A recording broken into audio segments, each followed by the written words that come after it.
오늘 말씀을 함께 읽으실 텐데 여호수아 13장 15절에서 33절까지 말씀 한 절씩 교대로 읽으시겠습니다.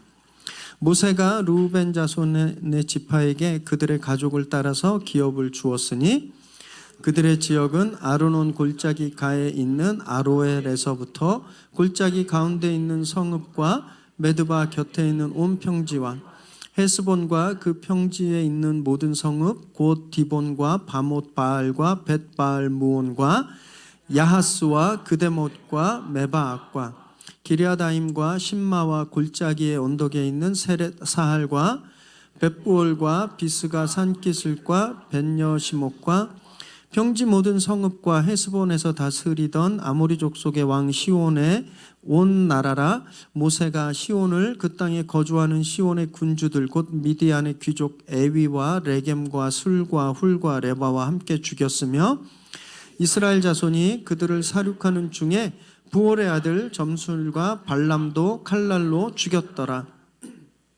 르우벤 자손의 서쪽 경계는 요단과 그 강가라. 이상은 르우벤 자손의 기업으로 그 가족대로 받은 성읍들과 주변 마을들이니라.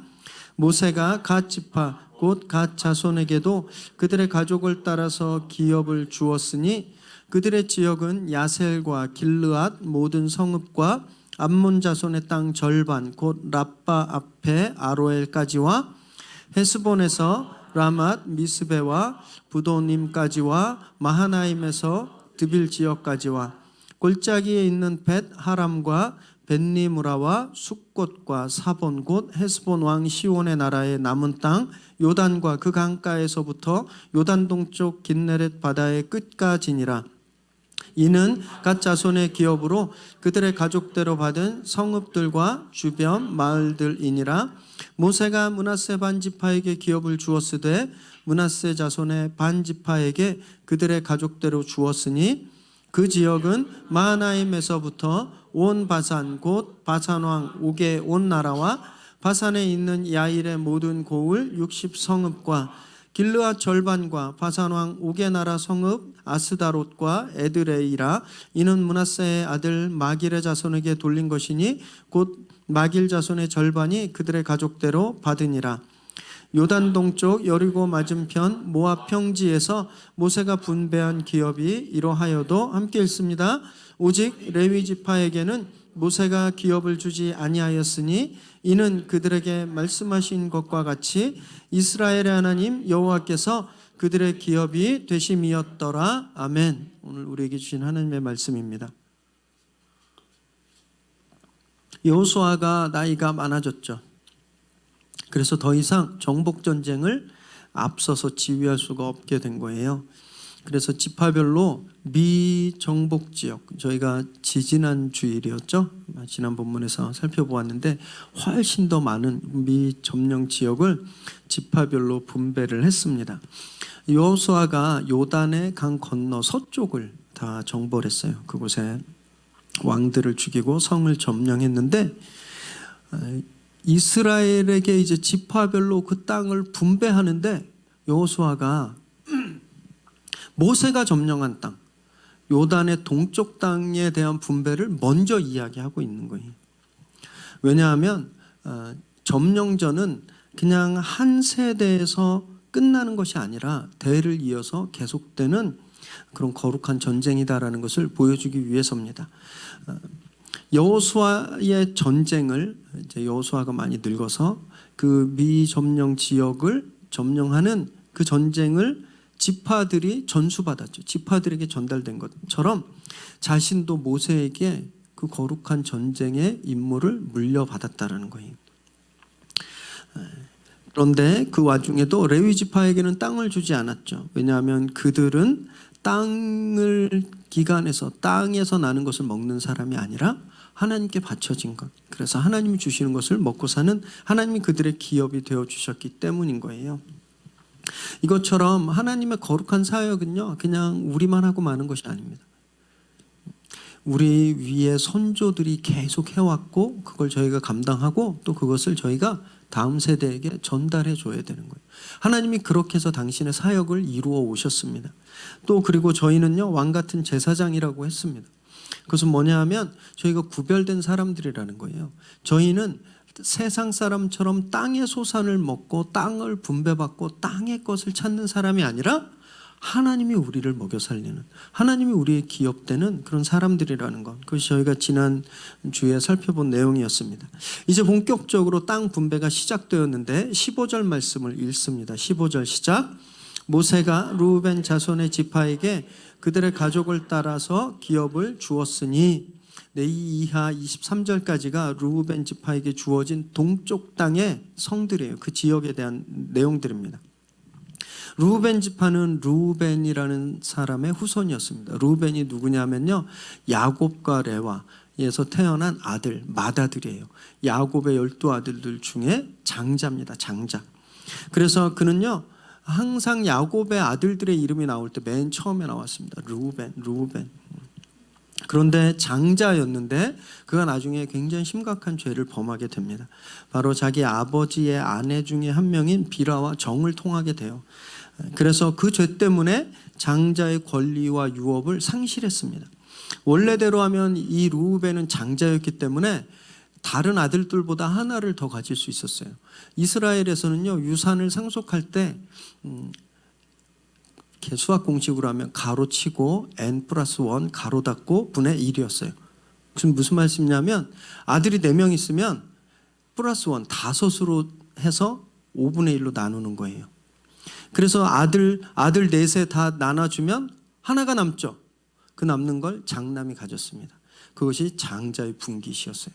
장자는, 맏아들은 다른 아들들보다 하나를 더 받는 거였어요. 그럼 르우벤이 장자였으니까 르우벤이 한 분깃을 더 받아야 됐잖아요. 그런데 그가 이 범죄한 것 때문에 그 장자의 분깃을 잃어버리게 되었습니다. 창세기 49장 3절 4절을 한번 읽어볼까요? 시작. 르우벤아, 너는 내 장자요, 내 능력이요, 내 기력의 시작이라. 위풍이 월등하고 권능이 탁월하다마는 물의 끓음 같았은즉 너는 탁월하지 못하리니 내가 아버지의 침상에 올라 더럽혔음이로다. 그가 내 침상에 올랐었도다. 야곱이 죽기 전에 유산을 주면서 축복을 하는 장면 중에 르우벤에 대한 유언이었어요. 유언. 네가 탁월했다 그랬어요. 너는 내 장자였기 때문에 앞에 선 탁월한 사람이었는데 네가 물의 끓음 같아서, 그게 뭐냐면 자신의 감정을, 욕정을 이기지 못하고 아버지의 침상을 더럽혔다. 아버지의 아내인 비라와 정을 통했기 때문에 그 탁월함을 못하게 되리라. 그 장자권을 잃어버리게 된다라는 말씀이에요. 그렇기 때문에 나중에 이 르우벤이 받아야 되는 +1의 그 장자권이 누구에게 가는지 아세요? 요셉에게 갑니다. 요셉은 자신의 이름으로 지파를 상속받지 못했지만 자기 아들인 므낫세와 에브라임에게 그 지파가 그 분깃이 상속되었어요. 그래서 결국 보면 요셉이 2개를 얻은 거거든요. 이런 배경 때문에 르우벤 지파는 12지파 중에 늘 그렇게 주목받지 못했습니다. 그들 중에 뛰어난 예언자나 사사, 왕이 나오지 않았고요. 그리고 역사적으로 봐도 계속 암울한 사건만 있었어요. 민수기 16절에 보면 고라의 반역에 대한 사건이 나옵니다. 출애굽해서 광야 생활할 때 고라라는 사람이 패를 져서 반역을 해요. 모세의 반역. 그때 고라에게 동참했던 다단, 아비람, 온이라는 사람이 있었는데 이 사람들이 르우벤 지파 사람들이었어요. 그때 멸망당합니다. 그때 죽임을 당하게 돼요. 그리고 한참 후에 역대상 5장에 보면요, 하나님이 북이스라엘을 완전히 멸망시키기로 작정하셨습니다. 우상을 숭배하고 그들이 점을 치고 막 패악했어요. 그래서 하나님이 이들을 멸망시키기로 하고 그 징계의 채찍으로 아수르를 들어서 이스라엘을 치실 때 제일 먼저 망한 족속이 르우벤이었어요. 그리고 제일 많은 숫자가 포로로 끌려가게 됩니다. 너무 불우한 그런 역사를 가진 지파예요. 이것을 통해서 우리가 알 수 있는 것은요, 선택받은 장자도 그 장자권을 잃어버릴 수 있다라는 겁니다. 그 누구도 영원히 그것을 그냥 한 번 가졌다고 끝까지 갖는 게 아니라는 거예요. 누구든지 죄를 지으면 넘어지면 잃어버리게 된다라는 거예요. 굉장히 엄중한 말씀이에요. 저희가 그것을 요즘 똑똑히 보고 있습니다. 똑똑히. 하나님이 축복하셔서 한국교회에 장자교회가 된 교회들이 있어요. 기적과 같은 부흥을 일으켰고요. 엄청난 사람들이 변화받고 진짜 한국교회를 대표하는 그런 마다들 같은 교회들이 지금 하나님 앞에서 범죄함으로 그 장자권을 다 잃어버리고 그들이 받았던 축복을 다 지금 빼앗기고 있는 것을 저희가 지금 보고 있는 겁니다. 지금. 그렇기 때문에 여러분 안심하시면 안 돼요. 안심하시면. 저희가 지금은 조금 해서 우리 뭐 그럴 일 없겠다 이렇게 생각하시지만 언제까지 저희가 이렇게 막내 같은 교회가 되진 않을 거거든요. 저희도 하나님이 축복하셔서 언젠가 이 위례 장자 같은 그런 교회가 될 거예요. 그런데 그것이 우리의 축복을 영원히 보장해 주지 않는다라는 거예요. 저희가 하나님께 범죄하고 하나님 말씀에 순종하지 않고 죄를 짓게 되면 한순간에 빼앗기게 되고 계속 그런 비극적인 상황을 우리가 계속 경험하게 된다는 겁니다. 그렇기 때문에 잘 될 때 특히 더 기도하십시오. 잘 풀릴 때 더 조심하셔야 되는 거예요. 그때 우리가 마음을 풀어버리면 죄가 틈타고 넘어지게 되는 겁니다. 앞에 서 있을수록 리더의 자리에 세워질수록 성공해서 많은 사람들의 앞에 서 있을수록 그래서 더 조심하고 겸손하고 기도해야 되는 거예요. 그래서 죄를 안 지으려고 노력해야 되는 겁니다. 그렇지 않으면 하나님이 주셨던 축복을 잊어버리게 돼요. 그리고 앞으로 주시려고 하셨던 그 축복도 우리가 놓쳐버리는 그런 슬픈 경험을 하게 된다는 겁니다. 또 여기서 15절에서 또 중요하게 보아야 될 것이 땅을 분배하는 기준이었어요. 기준. 어떤 기준에 의해서 땅을 분배했는데 그 기준이 무엇이었냐면 가족에 따라. 가족에 따라. 가족에 따라 땅을 분배한 기준은요. 다른 지파에게 분배할 때도 똑같이 적용되었습니다. 24절 말씀 그리고 29절 말씀인데 우리 한번 읽을까요? 시작. 모세가 갓 지파 곧 갓 자손에게도 그들의 가족을 따라서 기업을 주었으니 29절 모세가 므낫세 반 지파에게 기업을 주었으되 므낫세 자손의 반 지파에게 그들의 가족대로 주었으니 가족대로 주었단 말이 계속 앞으로도 계속 반복돼요. 여기서 가족이란 패밀리를 뜻합니다. 그런데 우리가 아는 패밀리가 아니에요. 저희가 아는 패밀리는 작잖아요. 엄마, 아빠, 애들. 그렇죠? 또는 요즘엔요 1인 가족들도 얼마나 많은지 몰라요. 그래서 혼족이란 말 있잖아요. 혼자 사는 가족, 혼족. 근데 여기에 가족은 클란이라는 말입니다. 씨족이라는 뜻이에요. 씨족. 그 족장이 있고 그 족장 하에 모든 가족들 100명 이상 되는 그런 가족들을 뜻해요. 그들 지파에게 10,000명이 넘는 지파에게 그냥 땅이 주고 너네끼리 이거 가져 이렇게 한 것이 아니라 그 지파의 가족들, 그 지파보다 더 작은 단위인 가족들에게 그 씨족들에게 그들에게 그 땅을 분배한 거예요. 왜 그랬냐면요. 하나님이 그렇게 하라고 명령하셨기 때문입니다. 민수기 26장 52절에서 55절 함께 읽습니다. 시작.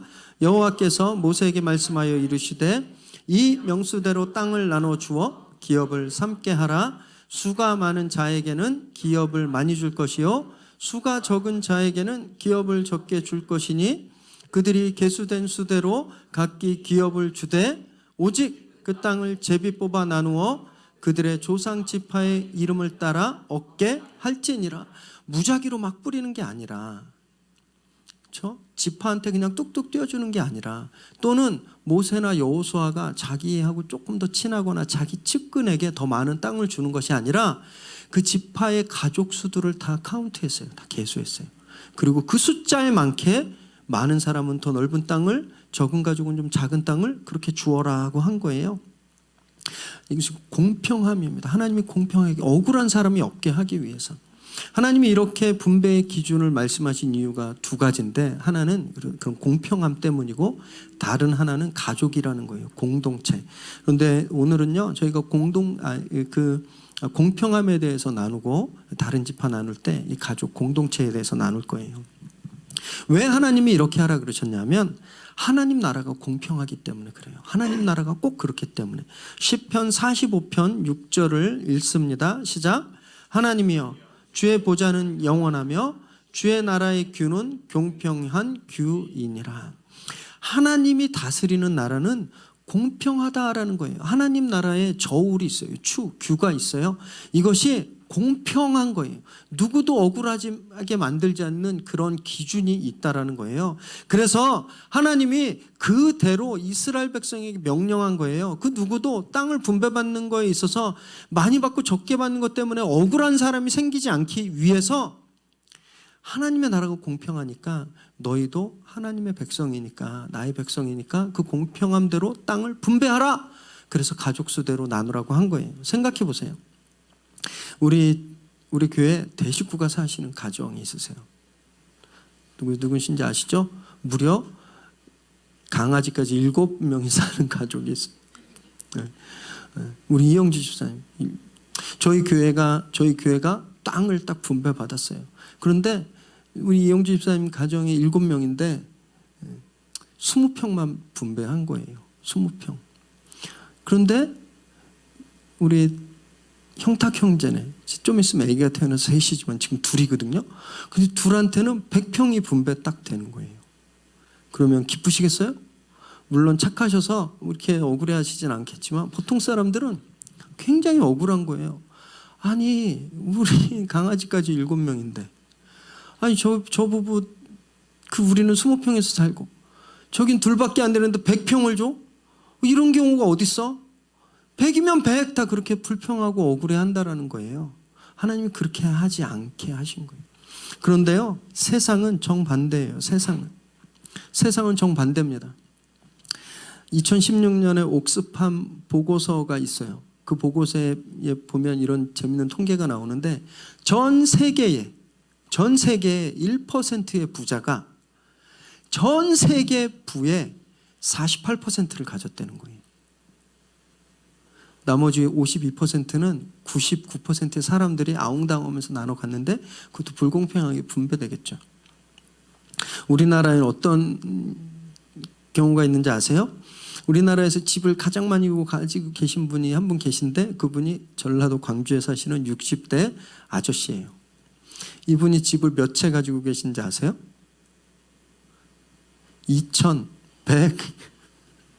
2,312채를 갖고 있어요.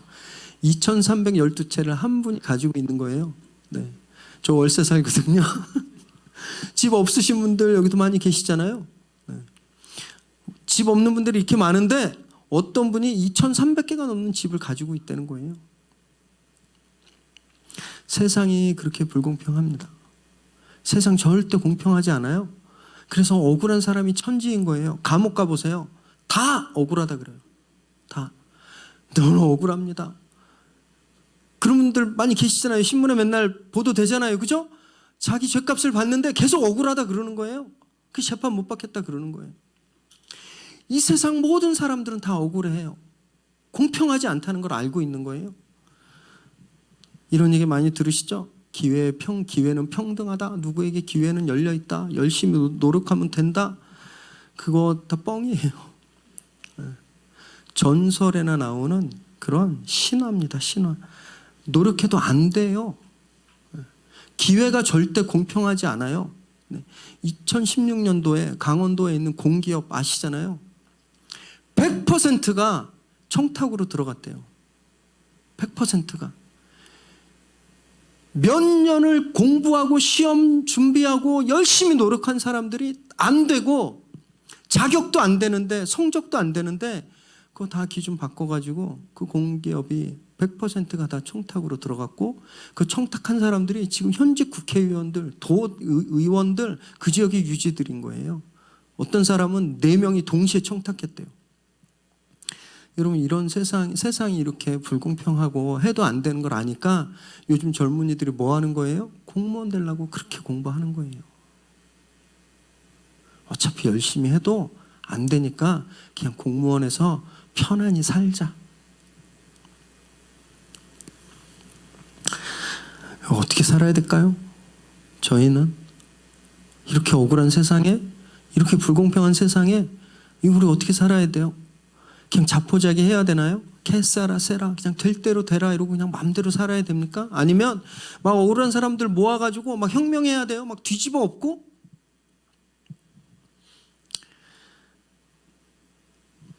그러지 않아요. 성경은 우리에게 그거 말고 다른 길이 있다라고 말씀하고 계시는 거예요. 사람들이 왜 자포자기하고 막 싸우고 더 가지려고 뒤집어 엎고 왜 그러냐 하면 그 사람들은 이 땅에 소망을 두기 때문에 그래요. 이 땅의 것에 소망을 두고 이 땅을 소유하기 위해서 이 땅이 그들의 분기시기 때문에 그들이 그렇게 사는 거예요. 그런데 성경은 우리가 누구라고 했죠? 성경은 우리가 왕 같은 제사장이라 그랬어요.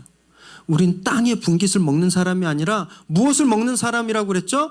하나님이 주신 것을 먹는 사람들이 바로 우리라는 거예요. 그렇기 때문에 우리는요, 이 땅에 소망을 두는 것이 아니라 어디에 소망을 둬요? 하늘에 소망을 두는 거예요. 그래서 이 땅에 소망을 두는 사람처럼 그렇게 아웅다웅하고 그렇게 사는 것이 아니라 우리는 제3의 길이 있어요. 하늘에 소망을 둔 사람들이 사는 길이 있다는 거예요. 고대 근동의 이스라엘 주변의 다른 나라들은요, 승자 독식, 왕이 다 갖는 사회였어요. 싸움을 잘하는 장수들이 다 점령했어요. 그냥 가서 이기면 그 내 땅인 거예요. 노예들은 아무것도 못 가졌어요. 그렇게 사는 사람들의 한복판에 하나님이 이스라엘을 딱 세우신 거예요. 그리고 그들에게 어떻게 살라고 말씀했냐면 가족 수대로 공평하게 억울한 사람 하나 없이 땅을 소유해라 이렇게 말씀하신 거예요.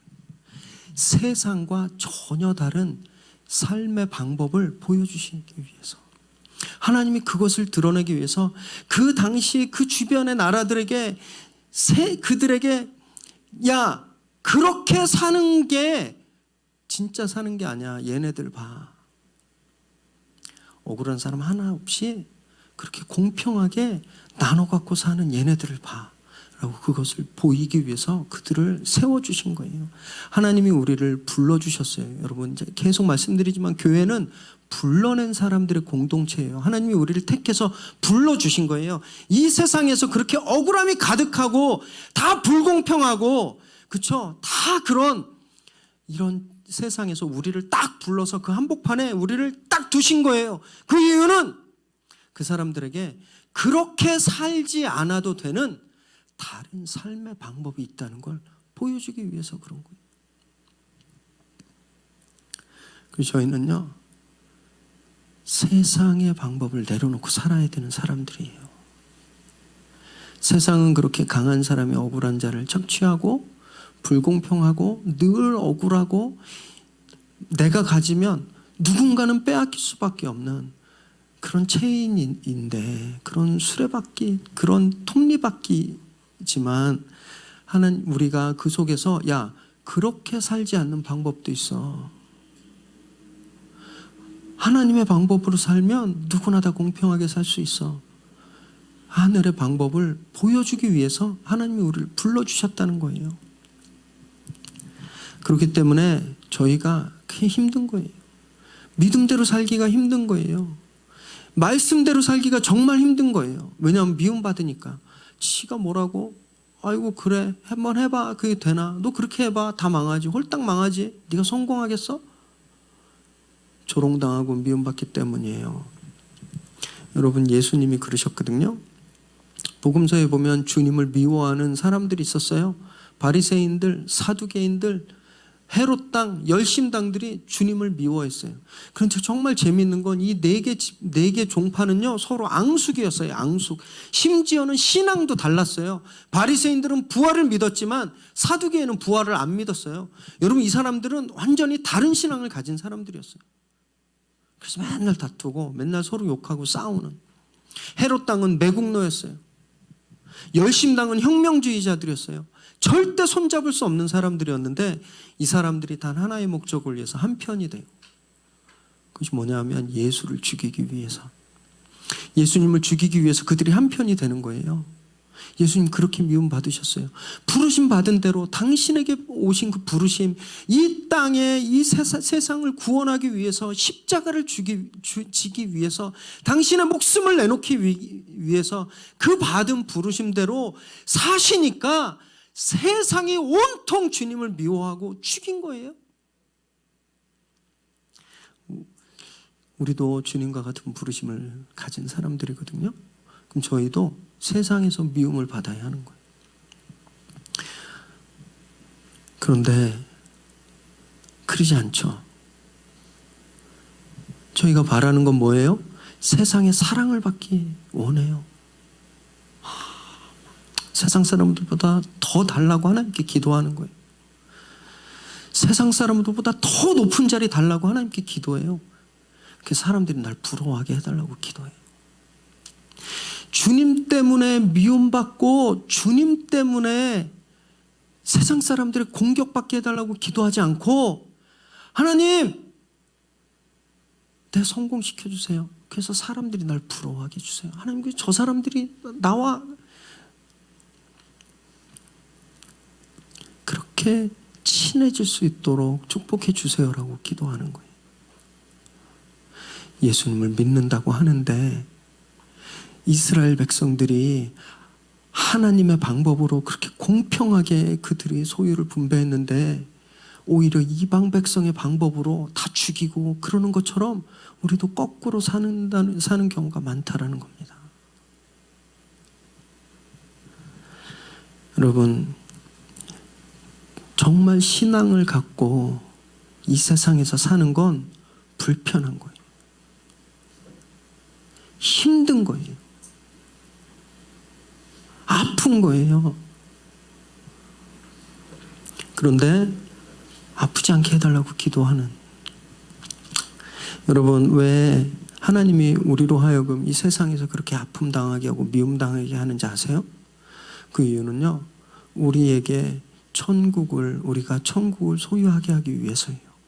마가복음 5장 10절 주님이 말씀하신 주님의 가르침의 정수입니다. 산상수훈에 나온 팔복, 거기에 이렇게 되어 있어요. 함께 읽습니다. 시작.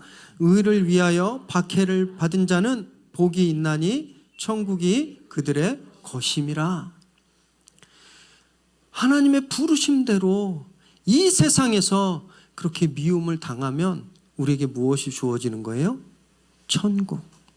여러분, 이것이 하늘을 분깃으로 받은 우리의 삶의 태도여야 된다라는 겁니다. 그래서 세상에 미움받아도 너무 슬퍼하지 마세요. 오히려 누가 예수 믿는다고 괴롭히고 주님 말씀대로 행한다고 미워하고 비웃으면 아싸 딱 그러시면 돼요. 내가 천국을 소유했구나. 천국이 이제 내 것이구나. 새해에는요, 하나님의 의를 품고 세상에서 더 미움당하시게 되기를 주님의 이름으로 축원합니다. 축원합니다. 네. 6절에서 23절까지가 이제 루벤 지파가 받은 지역들이에요. 이제 남쪽에서 북쪽까지 나열되어 있는데 이 지역은 원래 헤스본 왕 시온과 그에게 충성했던 5 귀족들이 다스리던 땅이었어요. 아르논 골짜기의 아로엘 남쪽에서 북쪽의 벳여시못까지인데 지도를 한번 보실까요? 지도? 제가 이렇게 편집을 이렇게 좀 했습니다. 잘 안 보이실까봐. 여기 루벤 지역이 루벤, 여기가 아로엘이고요. 네, 여기 마우스가 왔다 갔다 하네요. 벳여시못이 여기 위에 있어요. 루벤. 네, 그래서 이 지역을 보면 사해 절반 정도를, 모압과 경계의 절반 정도를 이제 루벤 지파가 갖게 되는 거예요. 여기에서 좀 중요한 장소는 20절에 나온 벳부올과 비스가 산기슭인데 거기가 어디냐면 여기입니다. 여기 느보산이 있는 요 사해오 요단강 건너편 쪽에 있는 요 지역인데, 왜 이 지역이 좀 중요하냐면 모세가 저곳에서 죽기 전에 마지막으로 4편의 설교를 합니다. 이스라엘 백성에게 4편의 설교를 남기고 저곳에서 죽어요. 그래서 장사됩니다. 모세가 남긴 마지막 4편의 설교가 신명기예요. 신명기. 그래서 저곳에서 남기게 돼요. 그리고 이렇게 루벤 지파에게 막 분배된 땅 이야기가 막 나오다가 갑자기 22절에 보니까 어떤 점쟁이 한 명의 죽음에 대해서 말씀하고 있어요. 22절을 함께 읽습니다. 시작. 이스라엘 자손이 그들을 살육하는 중에 부올의 아들 점술과 발람도 칼날로 죽였더라. 네. 아니 저 땅을 점령하는데 죽은 사람이 한둘이겠습니까? 그죠? 수없이 많은 사람들이 죽었을 거 아니에요. 다 진멸하라 그랬으니까. 그런데 왜 발람이라는 사람이 여기에 나올까? 발람은요, 메소포타미아 출신 점술가였습니다. 민수기 22장에 보면 이 발람의 이야기가 나오는데, 이스라엘이 모압 국경으로 북진하다가 가나안 이제 요단강 그 동쪽 북쪽으로 이제 북진하다가 모압 국경에 다다르니까 모압 왕 발락, 이름이 되게 헷갈려요. 모압 왕은 발락이에요. 점술가는 누구요? 발람. 이 발락이 두려워진 거예요. 이스라엘이 자기들을 이렇게 침략하면 어떨까? 그래서 이스라엘을 저주하려고 이 메소포타미아 출신 발람을 데려옵니다. 청해요. 신하들을 보내서 청해요. 근데 처음에 발람이 잠깐만 제가 점괘를 보고 가야 될지 말지 결정하겠습니다. 라고 그날 밤에 점괘를 딱 보는데 하나님이 너 가지 마 그러신 거예요. 그래서 그 다음날 저는 못 가겠습니다. 하나님이 허락하지 않으셨어요. 이렇게 이야기했어요. 그랬더니 발락이 나중엔 백지수표를 들려보내요. 엄청난 재물과 네가 원하는 건 다 주겠다. 이렇게 백지수표를 그 더 고관들에게 주어서 보냅니다. 그랬더니 발람이 제가 한 번 더 점괘를 보겠습니다. 그러고 그날 밤에 기도하는 거예요. 하나님이 가지 말라고 했어요. 그런데 발람이 마음이 움직인 거예요.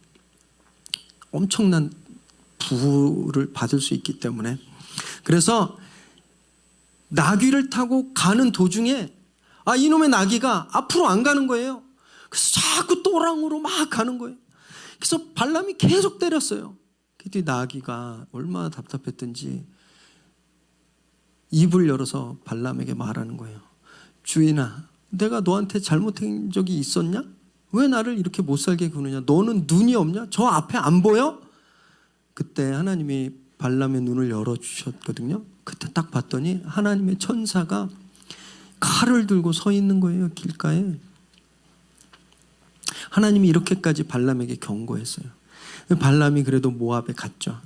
그래서 이스라엘을 저주하려고 제사를 드렸는데 하나님이 오히려 축복의 말씀을 주신 거예요. 그래서 3번이나 이스라엘을 축복하는 신탁을 받게 돼요. 그랬더니 발락이 어땠을까요? 화가 났겠죠. 그래서 둘이 싸워요. 아무것도 못 받고 둘이 헤어집니다. 여기에서 스토리가 끝났으면 되는데 발람이 두고두고 아쉬웠겠죠. 백지수표와 그 많은 금은보화가 두고두고 아쉬웠겠죠. 한 방에 인생을 역전할 수 있는데. 그래서 나중에 발락에게 사악한 계획을 알려줍니다. 민수기 31장 16절에 이렇게 돼 있어요. 읽습니다. 시작. 보라, 이들이 발람의 꾀를 따라 이스라엘 자손을 부올의 사건에서 여호와 앞에 범죄하게 하여 여호와의 회중 가운데 연병이 일어나게 하였느니라. 네. 발람이 꾀를 냈는데 그것은 뭐냐 하면 미인계였어요. 미인계. 모압 지역의 아름다운 아가씨들을 이스라엘 진영으로 보내는 거예요. 그래서 이스라엘의 피 끓는 청년들을 유혹했습니다. 그래서 유혹해서 음행을 하고 거기서 끝난 게 아니라 이 청년들을 바알 산당으로 우상 숭배하도록 데려갔어요. 하나님이 진노하셨어요. 그래서 그날 전염병을 주셔서 죽은 사람들이 무려 24,000명이었습니다. 24,000명. 발람이 알았던 거예요. 저주하려고 신탁을 구했는데 하나님이 저주의 말씀을 주지 않아요. 대신 그가 무엇을 노렸냐면 이스라엘 사람들이 하나님이 싫어하는 짓을 하면 하나님한테 벌 받겠구나. 그걸 알았던 거예요. 그래서 발락에게 여자들을 보내세요. 그래서 우상 숭배하게 하세요. 그래서 이스라엘이 24,000명이나 죽게 된 거예요. 그 죄 때문에 이스라엘이 들이쳐서 시혼과 그 다섯 귀족들을 죽일 때 발람을 발견한 거예요. 그래서 쫓아가서 단칼에 발람을 죽인 거예요. 그런데 왜 이 발람의 처형 사건을 루벤 지파에게 한참 후에 한 번 더 하고 있는 걸까요? 그것은 루벤 지파에게 경고하기 위해서예요. 경고. 루벤 지파가 있는 곳은 지도 한 번만 더 보여주시겠어요? 지도? 예, 루벤 지파는요, 암몬과 모압 그리고 여기가 아랍인데 이 이방 민족과 바로 살을 맞대고 있는 지역에 땅을 얻었잖아요. 그래서 우상 숭배 위험이 다른 데보다 높았어요. 저 안쪽 지역은 갓, 므낫세, 루벤이라고 하는 쿠션이 있어서 상대적으로 우상이 침투하긴 거리적으로도 좀 멀었거든요. 그런데 이 루벤, 그 다음에 갓, 므낫세 이 세 지파는 바로 우상 숭배하는 이방 족속들과 몸을 맞대고 있었기 때문에 이 사람들에게 경고하는 거예요. 너희가 옛날 발람 때처럼 부활의 사건이 일어났을 때처럼 정신 못 차리고 우상을 숭배하고 이방 여인들과 음행하면 그렇게 죽게 될 거야. 이것을 경고하는 겁니다. 경고. 그런데 참 안타깝게도 그 경고를 나중에 잊어버리게 돼요. 그래서 멸망하게 되죠. 24절과 28절은 이제 갓 지파가 분배되던 땅을 기술하고 있어요. 갓 지파는 야셀부터 숫곳의 사본까지예요. 여기 한번 보시면 갓 지파가 중간에 이만큼을 가지고 있어요. 이만큼을. 근데 여기에서 또 중요한 지역이 25절에 나오는 암몬 땅 절반이라는 곳이에요. 암몬 땅 절반. 길르앗 모든 성과 암몬 땅. 이 암몬 땅에 이만큼이 암몬 땅이었거든요. 이 절반을 모세가 점령해서 갓 지파에게 주었다라는 거예요. 이렇게 그냥 넘어가면 별 이상하지 않을 텐데 구약을 조금 자세히 읽어보신 분들은 질문이 생길 거예요. 암몬 땅? 하나님이 암몬 땅은 점령하지 말라 그러셨는데 하나님이 진짜 그러셨거든요. 신명기 2장 19절을 읽습니다. 시작. 암몬 족속에게 가까이 이르거든 그들을 괴롭히지 말고 그들과 다투지도 말라. 암몬 족속의 땅은 내가 내게 기업으로 주지 아니하리니 이는 내가 그것을 롯 자손에게 기업으로 주었음이니라. 암몬과 모압은요 아브라함의 조카 롯의 후손이었습니다. 사촌지간이었어요. 친척. 그래서 하나님이 너희가 그 너희들의 친척들 땅은 소유하지 말라. 내가 그 땅은 롯의 자손에게 주었기 때문이다 라는 거예요. 그런데 왜 25절엔 그 암몬 땅에 10분의 1도 아니고 절반을 모세가 취했을까요? 그 이유는요, 이 그 땅을 아모리 왕 시혼이 암몬에게서 빼앗았습니다. 그 절반을 자기가 빼앗아서 점령했었어요. 그래서 그 빼앗긴 땅을 모세가 다시 빼앗은 거예요. 그러니까 성경을 하나님 말씀을 위배한 게 아니죠. 오히려 보면 하나님이 아브라함의 친족에게, 아브라함 후손의 친족에게 준 땅을 이방 백성에게 빼앗겼었는데 모세가 이스라엘이 그것을 다시 회복시킨 거예요. 그래서 하나님의 말씀을 어긴 것이 아닙니다. 그리고 실제로 그 나머지 절반 땅은 이스라엘이 건들지도 않았어요. 침략하지도 않았습니다. 29절에서 31절은 이제 므낫세의 절반, 므낫세의 2분의 1 지파에게 분배한 땅이 나와요. 마하나임부터 에드레이까지인데 지도 한번 보여주세요. 바로 이쪽입니다. 왜 절반이냐 하면 나중에 므낫세의 반이 또 이 서쪽에 땅을 얻기 때문에 그래요.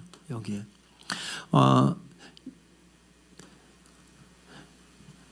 이 므낫세의 땅 중에 중요한 곳이 30절에 있는 마하나임이라는 거예요. 마하나임이 어디쯤 있는데 여기는 안 보이네. 마하나임이 한 요쯤 됩니다. 요쯤. 이 마하나임이 어떤 이름을 가지고 있냐면 하나님의 군대라는 이름을 가지고 있어요. 하나님의 군대. 야곱, 이들의 조상인 야곱이 옛날에 하란 땅에 자기 외삼촌 라반 집에서 20년을 고생하고 가족들이 이끌고 가나안으로 올 때 너무너무 무서웠어요. 형 때문에.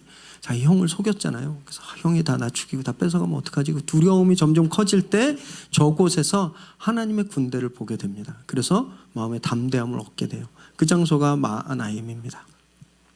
세 지파의 땅 분배가 이렇게 마무리되면서 오늘 본문에서도 33절에 보면 지난주와 같이 레위인들이 기업을 받지 못했어요. 33절에 보면 이스라엘 하나님 여호와가 그들의 기업이 되었기 때문에 레위 지파에게는 기업을 주지 않았다라고 되어 있죠. 특별히 구별되었기 때문에 하나님을 섬겨야 했기 때문에 하나님이 그들의 생활을 책임져 주어야 했기 때문에 그들이 땅을 받지 않은 거예요. 오늘 살펴본 이 세 지파, 이 요단 동편을 분배받은 세 지파는요, 처음엔 굉장히 이기적인 마음으로 그 땅을 달라고 했습니다. 민수기 32장 1절 그리고 5절인데 함께 읽습니다. 시작. 루벤 자손과 갓 자손은 심히 많은 가축대를 가졌더라. 그들이 야셀 땅과 길르앗 땅을 본즉 그곳은 목축할 만한 장소인지라. 또 이르되 우리가 만일 당신에게 은혜를 입었으면 이 땅을 당신의 종들에게 그들의 소유로 주시고 우리에게 요단강을 건너지 않게 하소서. 이 사람들이 가축이 많았던 거예요. 그러니까 너무 좀 깝깝해졌어요. 이 가축을 이끌고 요단강을 어떻게 건너? 전쟁을 어떻게 해? 그리고 보니까 이 땅이, 동쪽 땅이 너무 좋아 보이는 거예요. 푸른 초장이 막 펼쳐 있고 강들이 많았기 때문에 너무 목축하기 좋았어요. 그래서 모세에게 이 땅을 우리에게 주시면 안 돼요? 그리고 우리가 그냥 여기 살게요. 저쪽으로 안 건너가게 하면 안 돼요? 이렇게 이야기했어요. 그때 모세가 화를 냅니다. 어떻게 화를 냈냐면 40년 전에 가데스 바네아에서 여호수아와 갈렙이 저 땅으로 갑시다 했는데 나머지 10명이 가지 맙시다 했잖아요. 그래서 하나님이 진노해서 어떻게 했어요? 이스라엘 백성들을 40년을 광야 생활을 시키고 20세 이상의 출애굽 1세대를 다 죽이셨잖아요. 모세가 그 얘기를 하는 거예요. 너네가 또 그렇게 하려고 그러냐? 너희 형제들은 다 가서 전쟁하려고 그러는데 너희가 안 가? 하나님이 너희 때문에 이스라엘 백성들을 다 또 광야로 내몰고 다 죽이면 어떻게 하려고 너희가 그런 얘기를 나한테 해? 라고 모세가 화를 냈습니다. 그러자 이들이 뭐라고 맹세했냐면 우리의 여기 성을 져서 우리 가축과 어린 여자들과 가축들을 여기에 머물게 하고 대신 우리가 서쪽에 전쟁이 끝날 때까지 선봉장이 되겠습니다. 선봉대. 앞에 제일 앞서서 전쟁 끝날 때까지 우리가 그곳에서 전쟁하겠습니다. 그리고 그 땅은 우리가 점령했어도 우리가 안 갖겠습니다. 이렇게 맹세를 해요. 그래서 그 맹세가 이루어집니다. 그래서 이 동쪽을 소유받게 되는 거예요. 그 약속이 지금 지켜졌다라는 걸 오늘 본문을 통해서 이야기하고 있는 겁니다. 그런데요, 아쉬운 것이 있었어요. 이들을 보면서 이들이 영적인 안목이 좀 짧았다라는 겁니다. 현실적으로는 좋은 선택을 했어요. 가축이 많았으니까. 풀밭이 있는 곳이 좋았겠죠. 물도 풍부한 곳이 좋았겠죠. 눈에 볼 때 그 동쪽 땅이 좋았어요. 그래서 덜컥 그 땅을 주세요라고 이야기한 거예요. 그런데 아까도 말씀드렸지만 이 지역은 모압, 가나안, 아람, 미디안, 아말렉 이방 족속들을 맞닿고 있는 곳이라 영적인 공격이 엄청나게 심했던 곳이었거든요. 실제로 이들이 계속 이방 백성들의 공격에 시달렸습니다. 그리고 우상숭배의 죄를 자주 저지르게 되었어요. 그래서 나중에 어떻게 됐는지 아세요? 아수르가 정복할 때 제일 먼저 멸망했습니다. 제일 먼저 포로로 끌려갔어요. 제일 먼저 땅을 받았는데 제일 먼저 망한 거예요. 왜냐하면 영적인 안목이 부족했기 때문에. 꼭 누구 같냐 하면 롯 같은 거예요.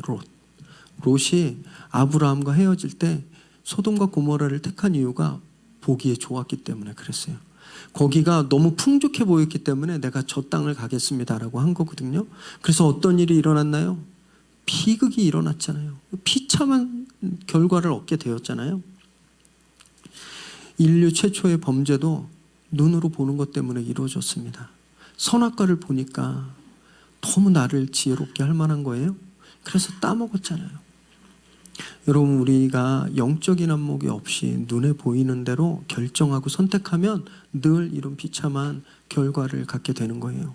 우리 눈에 되게 좋아 보인다고 덥석 물지 마세요.